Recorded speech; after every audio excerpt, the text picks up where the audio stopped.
we come back to the ascent of the sacrifice, 2, the works of love, the works of life. We're coming towards the end of the chapter. He mentioned about a page ago the necessity of bringing forward the true vital being, of finding and manifesting the true soul power, and of bringing to the surface, bringing out into real meaning in our lives, the nature of the central being. He's going to take that up further in this section. And this rather repeats a theme that he also established in the last chapter. If you're working in the Collected Works of Sri Aurobindo volume, you'd find it on page 153 or so.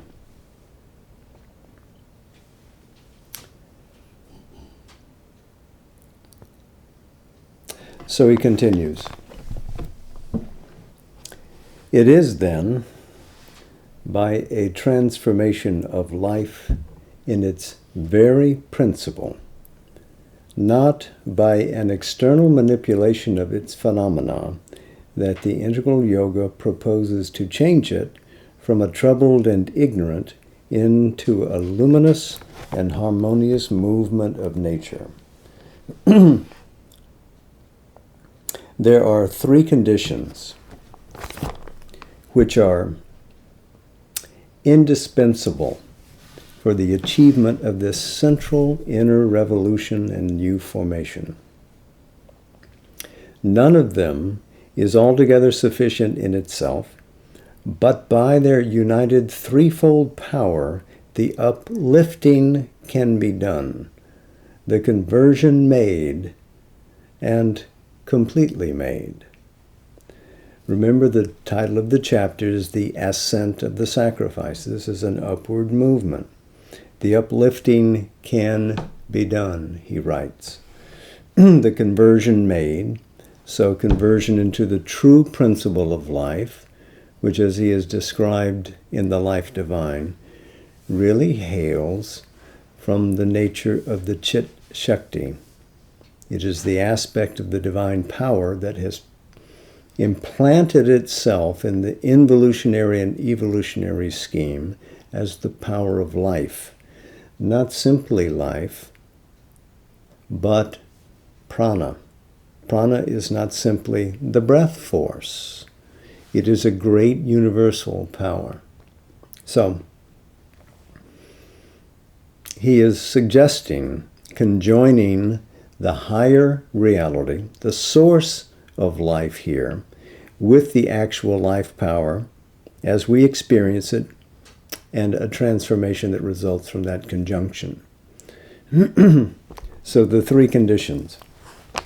For first, life as it is a movement of desire. And it has built in us as its center a desire soul which refers to itself all the motions of life and puts in them its own troubled hue and pain of an ignorant, half-lit, baffled endeavor. For a divine living, desire must be abolished and replaced by a purer and firmer motive power. The tormented soul of desire dissolved, and in its stead there must emerge the calm, strength, happiness of a true vital being now concealed within us. Again, he's not writing the Life Divine, but we know from having studied the paradigms that he offered to us, the map of consciousness, that this true vital being is not the desire soul placed in the surface of us, directing us to get that, to experience that, to go gratify ourselves. The true vital being is part of the subliminal being. It's hidden behind, and it's most, pardon me, its innings in our actual life cannot begin until we penetrated that inner veil, just as we must penetrate the outer veil that separates us from the rest of the world. What separates our outer surface personality from our inner being must also be penetrated. So there are two walls that we have to breach. Breaching the wall inside, we can discover the true vital being, and by the way, the true mental being, and the subtle physical as well. But this power that could be expressed in life, adjoined to the soul, is of inestimable service to the divine plan.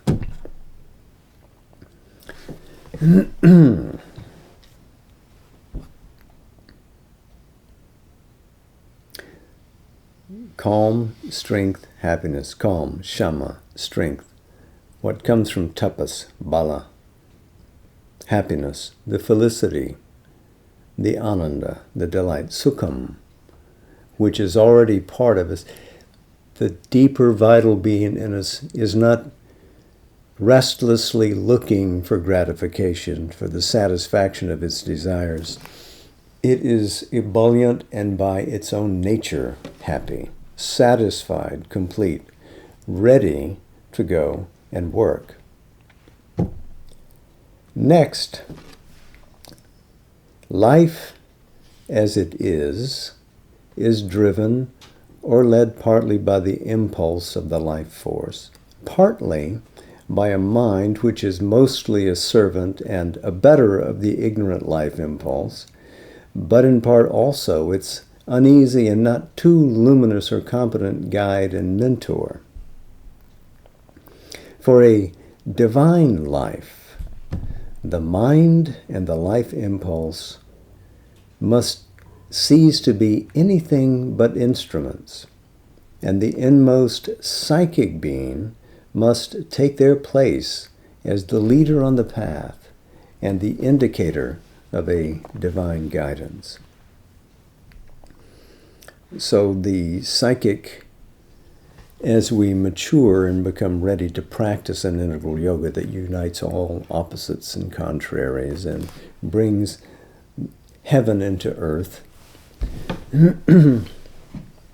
requires a soulful leadership. You can see in Sri Aurobindo's vision that humanity has advanced even beyond the Vedantic underpinnings of the Indian worldview. This idea of the leader of the march is, of course, something that you can find in the Mundaka Upanishad, where it describes that he consists, the being who seeks, he consists of mind and is the leader of life and body and is seated in the food, in the body itself, anam, controlling the heart. So, in the Upanishadic view, mind should be the leader of this vehicle. It continues and says, the wise perceive clearly by knowledge the blissful immortal within. So, there is the perception of a divine consciousness, but not the discovery here of the psychic being in the Mundaka Upanishad, but rather the insistence that until the enlightenment comes, mind should be the leader. Sri Aurobindo is suggesting a reversal of that all the instrumental nature, mind, life, and body, should follow the lead of the soul, of the psychic being. This psychic has to replace mind and life for this yoga to succeed. Last, life as it is turned towards the satisfaction of the separative ego ego must disappear and be replaced by the true spiritual person, the central being. And life itself must be turned towards the fulfillment of the divine in terrestrial existence. It must feel a divine force awaking within it and become an obedient instrumentation of its purpose. This is very interesting, of course. The central being, he begins to write about in his correspondence as early as 1933, and it's made an appearance in the little book that we mentioned last time, Riddle of This World. It also makes an appearance 2 or 3 years after these essays were composed on the synthesis in the small book Lights on Yoga. All of these two, the Riddle and the Lights, are compilations of correspondence that he was beginning to have. So he was beginning to develop what is this thematic treatment of the central being, and to distinguish the central being from the psychic being and the instrumental nature, mind, life, and body. If you want to read more on that, you can find that, of course, in his Letters on Yoga, Volume 1, in the relatively recent collected works of Sri Aurobindo. In Volume 1, if you go to page 55 and read on from there, you'll have a great deal of information. If we were to look into the Bhagavad Gita for something that is akin to what Sri Aurobindo is writing about here, we could find it in the 2nd chapter of the Gita, the 24th verse, or the 15th chapter of the Gita, the 7th verse, where he's talking about para prakritir jiva bhuta, or about the nature of the eternal soul, sanatana. The idea that Sri Aurobindo doesn't make completely explicit here is that the central being, the jivatman, in other terminology, is identical with the universal self, with the Atman, both in its static, inherent, immobile poise, and in its universal poise. The Jivatman, the central being, would be the individuation, would be that universality seen through an individual point. It is this central being which remains above this entire complex, above mind, life, and body, and in a sense rules and directs it from above, but through the emerging spark of the divine, which evolves through existence after existence after existence, developing from a psychic essence into a psychic entity, eventually into a psychic being. We often, of course, identify that psychic being with the soul. The sophistication is a little richer than that. If you find that being who stands at the center of your psyche, you will find that it is identical with the Mahashakti. It is identical with the Purushottama. It is identical with that supreme being who dominates all, who drives all. That is the core of your truth. That in you is eternal. And what is eternal in you supports what is immortal in its expressive power as it evolves through nature. So the Supreme distributes itself endlessly as Jiva-bhuta. All those jivas are eternal representations of its central single reality, and stand at the head of all that develops here individually. There, the universality, the oneness, the communality, the commonality is never lost, are never lost. If we live in the falsified picture of what is the individual here. As the ego emerges as the machinery of nature to allow the individual to stand forth, we can confuse that with a separate truth. No. There is no separate ego.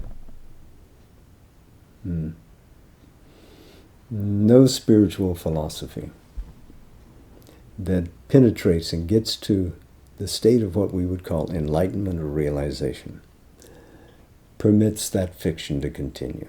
No, that ego is not eternal. That is not the real you. That does not exist in the sense of a being which lasts. It is finite, it is transient. So he's saying here that I hope I read that, perhaps not. Let me read that last sentence again. Last, life as it is turned towards the satisfaction of the separative ego.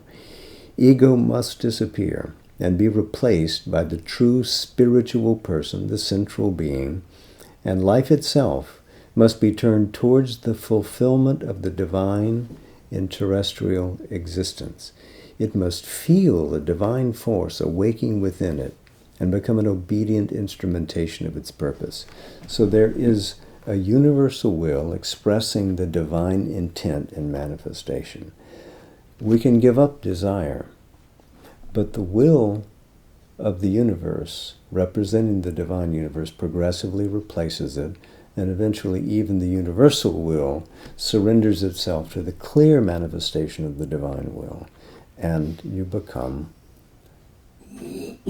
divinely appointed to your task, claiming nothing.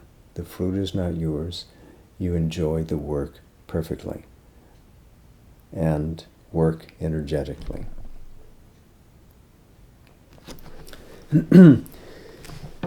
There is nothing that is not ancient and familiar in the first of these three transforming inner movements, for it has always been one of the principal objects of spiritual discipline. It has been best formulated in the already expressed doctrine of the Gita, by which a complete renouncement of desire for the fruits as the motive of action, a complete annulment of desire itself, the complete achievement of a perfect equality are put forward as the normal status of a spiritual being. So this spiritual being casts off the desire for works, but does it as an offering, and becomes increasingly, because there's no ego involved in it, first egoism becomes less, and then ego begins to dissolve. And the work done, whether at the beginning, in the middle, or at the end when it is entirely offered, is completed with a consciousness that has attained samatha, equality, or samatvam, if you'd prefer. So this is one of the early sections in the Gita as well, when it's describing the nature of karma yoga. This is the second chapter, and you could look up shlokas 43 through 50 to see the whole run of what it aims at.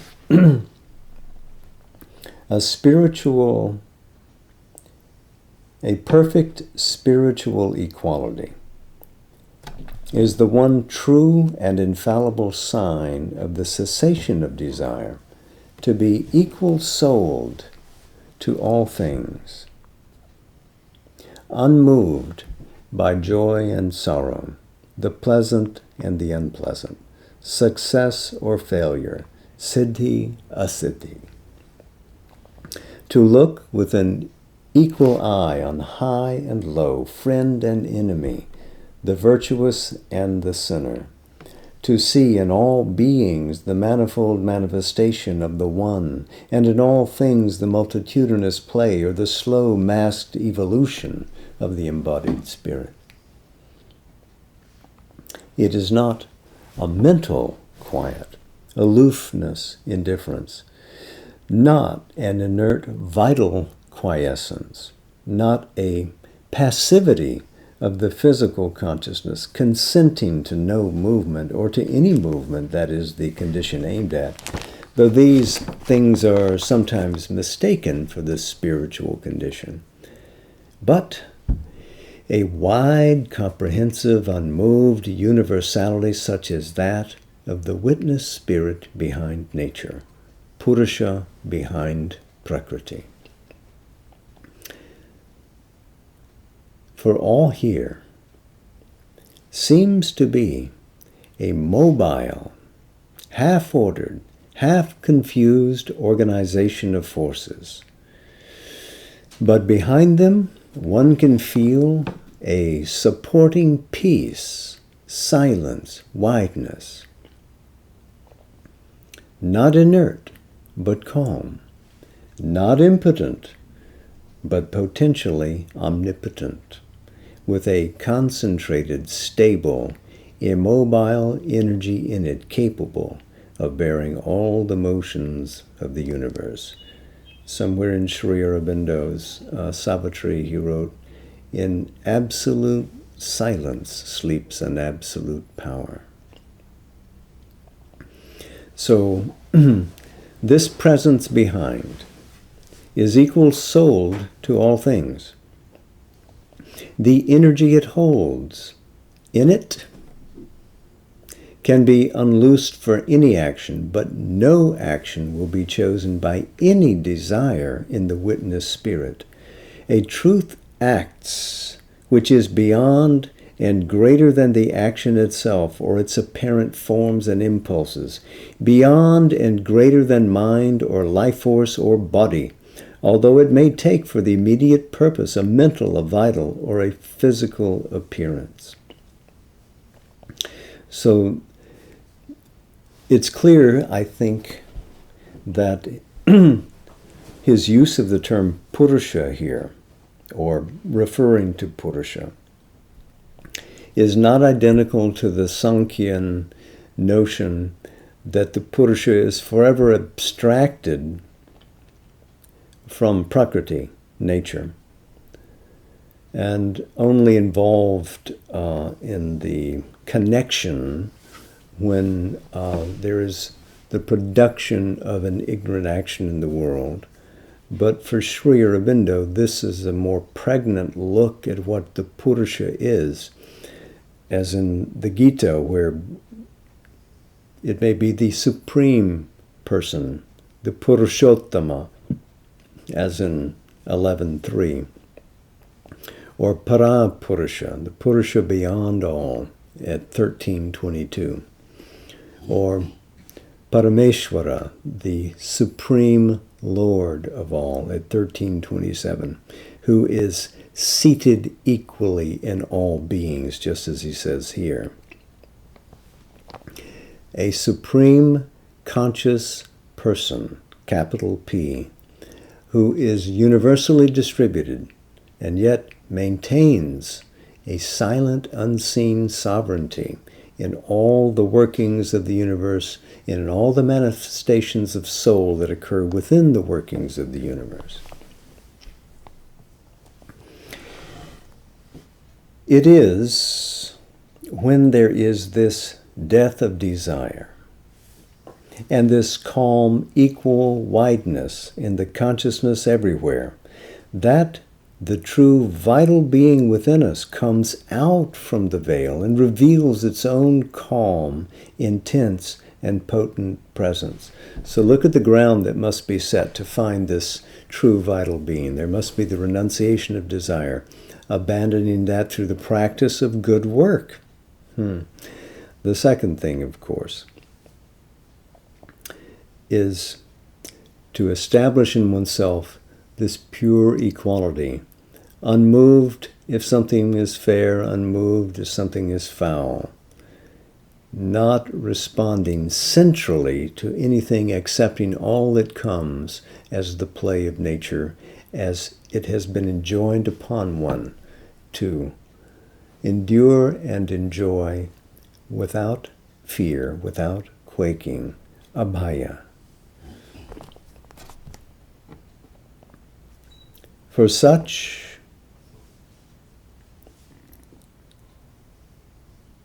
is the true nature of the vital being, Pranamaya Purusha.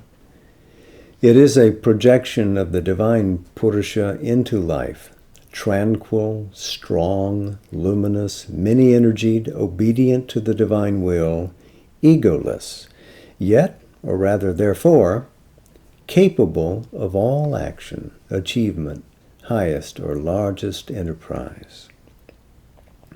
The true life force, too, reveals itself as no longer this troubled, harassed, divided, striving surface energy, but a great and radiant divine power, full of peace and strength and bliss, a wide-wayed angel of life with its wings of might enfolding the universe. This is almost a Kabbalistic image. So this idea of the Pranamaya Purusha, if we were to change this a little and call it the Pranamaya Kosha, we would find first that the Pranamaya idea has appeared in the Shatapatha Brahmana first, and later is identified with the koshas, the vehicles, the pots, the buckets of nature in Vedanta teachings. Not so much, you can't find it exactly in the Upanishads, but the suggestion is there and then build upon it in commentaries. In the Chandogya Upanishad, if you care about these things, the prana sharira is written of in the third section, 14.3. And of course, that's a very old Upanishad. Only the Brihad Aranyaka is older. Chandogya. We also see something mentioned in the Taittiriya Upanishad, which is the third oldest of the Upanishads, at 3.10.5. So if you're keeping notes and you like to look these things up, this is for the scholars among you. And yet, this transformation into a large strength and equality is insufficient, for it opens to us the instrumentation of a divine life. It does not provide its government and initiative. It is here that the presence of the released psychic being intervenes. It does not give the supreme government and direction, for that is not its function, but it supplies, during the transition from ignorance to a divine knowledge, a progressive guidance for the inner and outer life and action. It indicates at each moment the method, the way, the steps that will lead to that fulfilled spiritual condition in which a supreme dynamic initiative will be always there, directing the activities of a divinized life force. So the psychic steps forward and joins with the true vital to help enforce upon the vehicle the direction that will lead to a divine life, which means that there must be an intercession from above of this knowledge referred to with a capital K, which is the supramental knowledge. So let's not be coy. The supramental must come to complete this. The light it sheds illuminates the other parts of the nature which, for want of any better guidance than their own confused and groping powers, have been wandering in the rounds of the ignorance. It gives to mind the intrinsic feeling of the thoughts and perceptions, to life the infallible sense of the movements that are misled or misleading, and those that are well inspired. Something like a quiet oracle from within discloses the causes of our stumblings, warns in time against their repetition, extracts from experience and intuition the law, not rigid but plastic, of a just direction for our acts, a right stepping, an accurate impulse. A will is created that becomes more in consonance with evolving truth rather than with the circling and dilatory mazes of a seeking error. Again, redolent of lines that he wrote in The Mother. A determined orientation towards the greater light to be, a soul instinct, a psychic tact and insight into the true substance, motion, and intention of things, coming always nearer and nearer to a spiritual vision, to a knowledge by inner contact, inner sight, and even identity. Begin to replace the superficial keenness of mental judgment and the eager graspings of the life force. The works of life right themselves. Escape from confusion. Substitute for the artificial or legal order imposed by the intellect, and for the arbitrary rule of desire, the guidance of the soul's inner insight. Enter into the profound paths of the spirit. Above all, the psychic being imposes on life the law of the sacrifice of all its works as an offering to the divine and the eternal. Life becomes a call to that which is beyond life. Its every smallest act enlarges with the sense of the infinite. Like the Rig Veda, these lines. In the Veda, Agni carries upwards the offering and summons all the other deities to the sacrifice, asks them to come. So goes up and brings back those deities, the guide that knows the way up and the guide that knows the way back, always to the fulfillment of the being here. The gods above are interested in working here, in this world, in manifesting their powers. They know that is their ultimate chore, but they have to find the vehicle in which they can manifest. And even these gods obey something higher. Life becomes a call to that which is beyond life. This is again a reference not to the gods of the Rig Veda, but to the idea of the Chit Shakti, who, based on real being, moves into action for the fulfillment of delight, of Ananda.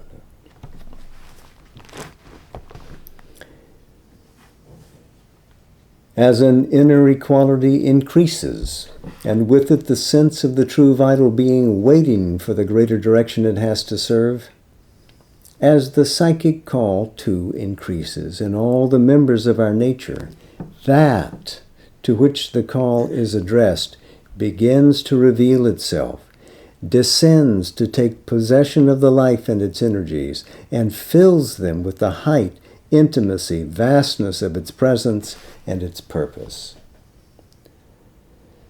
So, we've gone through the section on the emergence of the true vital. We've gone through the section on the emergence of the psychic, and now he's describing what is the emergence of the central being. That is this section.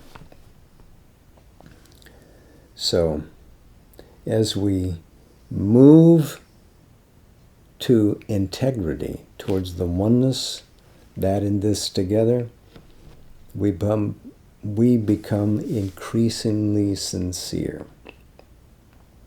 And this, as he says, increases, it develops with practice. The more we work on it, the more that power of concentration seizes the elements around and forges them all into utility for this divine purpose. Practice. In many, if not most, it manifests something of itself even before the equality and the open psychic urge or guidance are there. A call of the veiled psychic element oppressed by the mass of the outer ignorance and crying for deliverance. A stress of eager meditation and seeking for knowledge. A longing of the heart, a passionate will, ignorant yet, but sincere, may break the lid that shuts off that higher from this lower nature and open the floodgates. Remember the Rig Vedic citation. Remember the Isha Upanishad, speaking about that golden lid in its 15th verse. The face of truth is covered with a brilliant golden lid. That remove, O fosterer, O son, for the law of the truth, for sight. A little of the divine person may reveal itself, or some light, power, bliss, love out of the infinite. This may be a momentary revelation, a flash, or a brief-lived gleam that soon withdraws and waits for the preparation of the nature, but also it may repeat itself, grow, endure. A long and large and comprehensive working will then have begun, sometimes luminous or intense, sometimes slow and obscure. A divine power comes in front at times and leads and compels or instructs and enlightens. At others it withdraws into the background and seems to leave the being to its own resources. The Chit Shakti, the Yoga Shakti, as Sri Aurobindo described her in The Mother. All that is ignorant, obscure, perverted, or simply imperfect and inferior in the being is raised up, perhaps brought to its acme, dealt with, corrected, exhausted, shown its own disastrous results, compelled to call for its own cessation or transformation, or expelled as worthless or incorrigible from the nature. So our nature gets a chance to lose. Comes, inspires, pushes forward, backs up, lets us go ahead and do something foolish. We learn from the lesson. We're ready to go forward. Led better now by that higher power. This cannot be a smooth and even process. Alternations there are of day and night, illumination and darkness, calm and construction, or battle and upheaval, the presence of the growing divine consciousness and its absence, heights of hope and abysses of despair, the clasp of the beloved and the anguish of its absence, the overwhelming invasion, the compelling deceit, the fierce opposition, the disabling mockery of hostile powers, or the help and comfort and communion of the gods and the divine messengers. This is like that final chapter in The Mother, about 3 paragraphs from the end. A great and long revolution and churning of the ocean of life, with strong emergences of its nectar and its poison, is enforced till all is ready, and the increasing descent finds a being, a nature prepared and conditioned for its complete rule and its all-encompassing presence.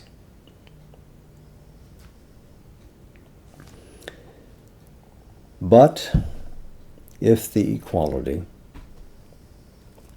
and the psychic light and will are already there, then this process, though it cannot be dispensed with, can still be much lightened and facilitated.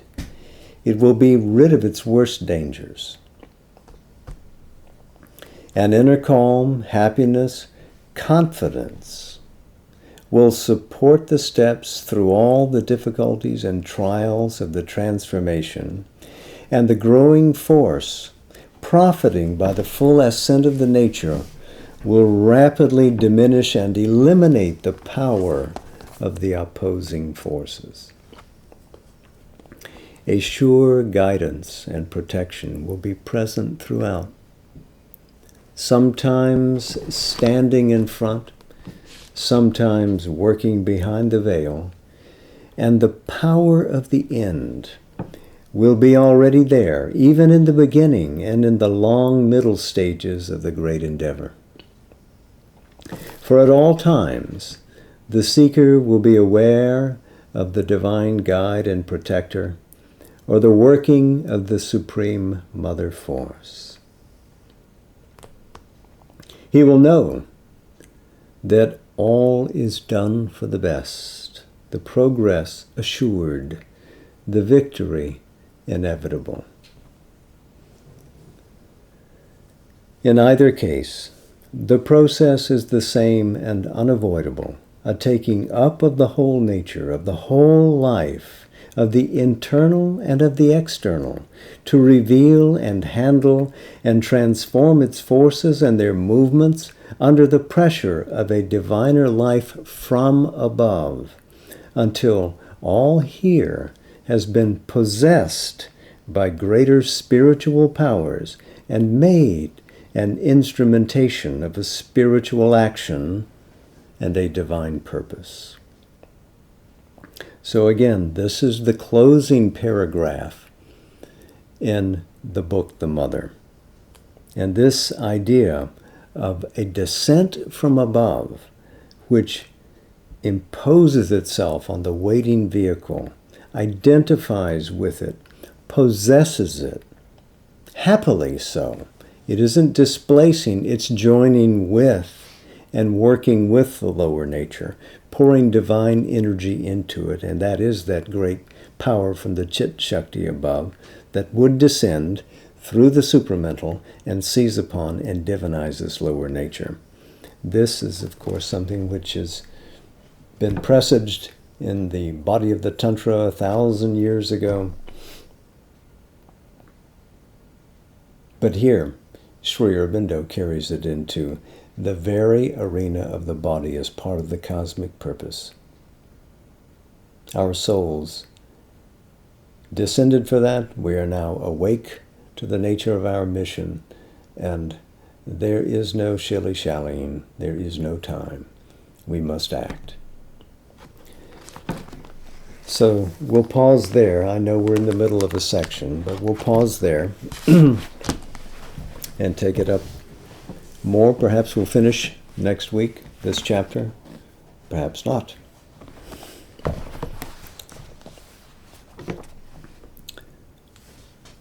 So to Savitri, Book 9, the Book of Eternal Night. Yes. And Canto 1. And we're going to begin on page 571.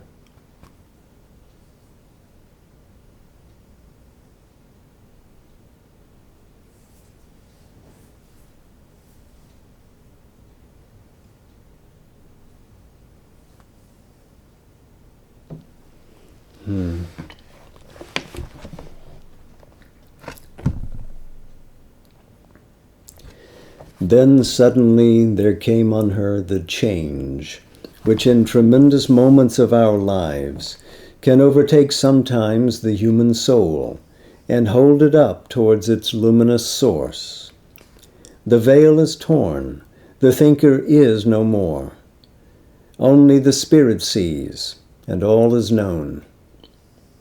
Then a calm power seated above our brows is seen, unshaken by our thoughts and deeds.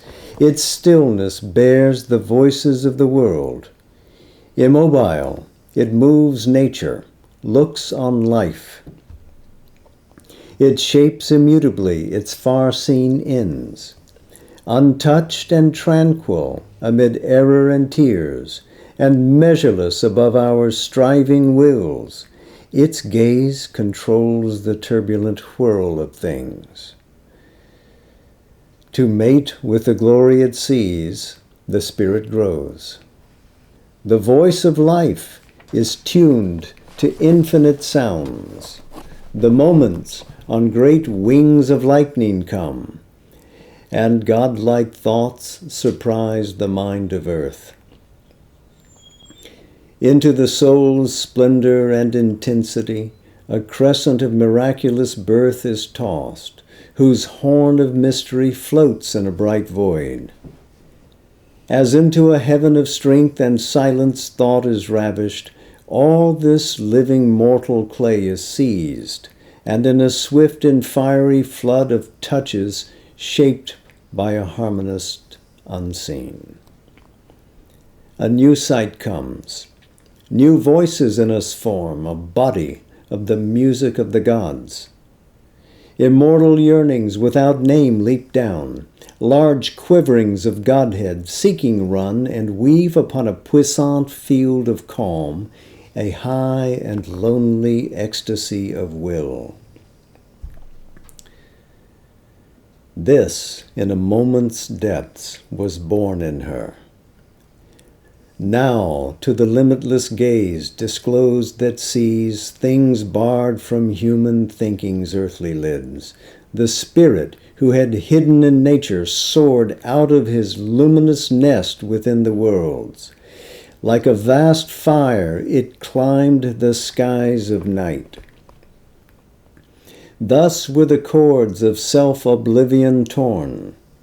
Like one who looks up to far heights she saw, ancient and strong as on a windless summit, above her where she had worked in her lone mind, laboring apart in a soul tower of self, the source of all which she had seemed or wrought, a power projected into cosmic space, a slow embodiment of the eonic will, a starry fragment of the eternal truth, the passionate instrument of an unmoved power. A presence was there that filled the listening world. A central all assumed her boundless life. A sovereignty, a silence, and a swiftness, one brooded over abysses who was she.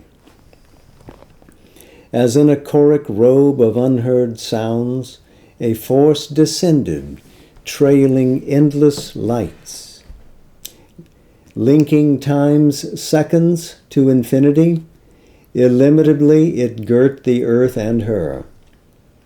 It sank into her soul, and she was changed.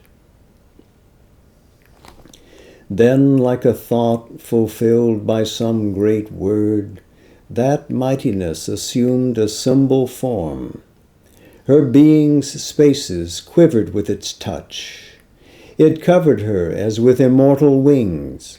On its lips, the curve of the unuttered truth, a halo of wisdom's lightnings for its crown. It entered the mystic lotus in her head, a thousand-petaled home of power and light. Immortal leader of her mortality, doer of her works and fountain of her words, invulnerable by time, omnipotent, it stood above her, calm, immobile, mute.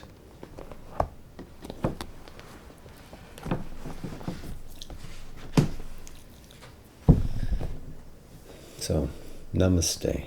Jai Ma. Friends on Zoom. Oh, brothers and sisters on Zoom. Namaste. Thank you for your patience and generosity in coming yet again. I'm happy to